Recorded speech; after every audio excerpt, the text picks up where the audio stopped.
You ask Tiger to solve. This deals with linear equations with one unknown. The final result is r equals -9/10. Let's solve it step by step.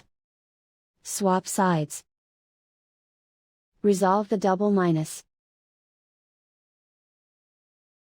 Group all constants on the right side of the equation. Subtract 8/5 from both sides.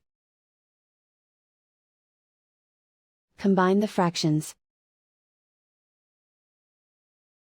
Combine the numerators. Reduce the zero numerator. Simplify the arithmetic. Find the lowest common denominator. Multiply the denominators. Multiply the numerators. Combine the fractions. Combine the numerators. And so the final result is r equals -9/10.